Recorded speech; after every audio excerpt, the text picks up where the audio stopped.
In this video, I want to show you my approach to importing PNG files that have a transparent background.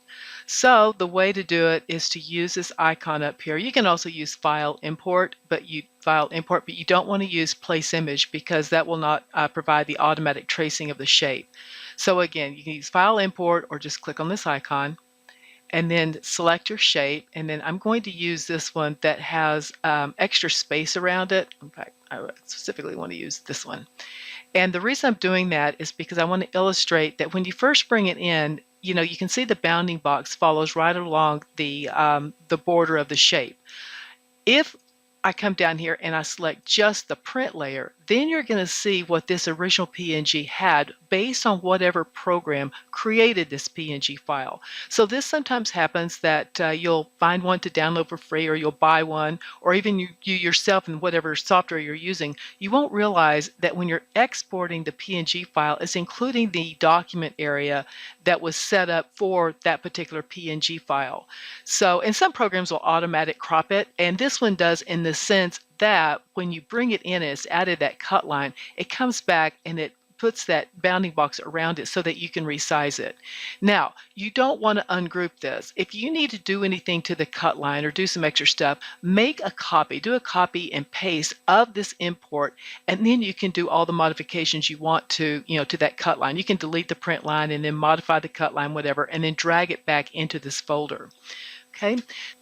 Another question that comes up about this empty space, let me come back and select the print layer, is that users will worry about it. They'll say, well, what is it going to print? Is it going to cut? Is it going to cut a box? No, this is nothing more than just empty space. So you could move this up and it could overlap. This empty space could, be outside the borders, okay, just as long as the print part's inside the borders. So, and it can overlap with another one next to it, all right? It's not going to affect anything. So don't fret about it. I know it's annoying. You may find it annoying, but again, if you keep it grouped with a cut layer, you're not going to see it. So you don't even have to think about it even existing. The other thing is, how do I know for sure the cut line's there? Well, if you hide the print layer and you come and you hover your mouse over where the cut line is, you'll see it show up. If you want to be able to see it all the time, then select it.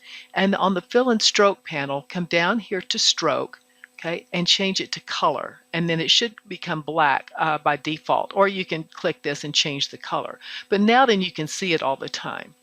Also, because this cut layer is set to print plus cut, cut only, that means it will only cut. You won't get this black line being printed unless you change it to a cut layer. And sometimes you might want to. For example, if you change it to a cut layer and you have a stroke color, you can increase that stroke and give yourself a print bleed for your print and cut project. And that's often a very good idea to allow for a little bit of error so that you're not trying to cut right along the very tippity edge of the print line, which then can cause maybe a little bit of white to show up, in your results, and that's not what people particularly want.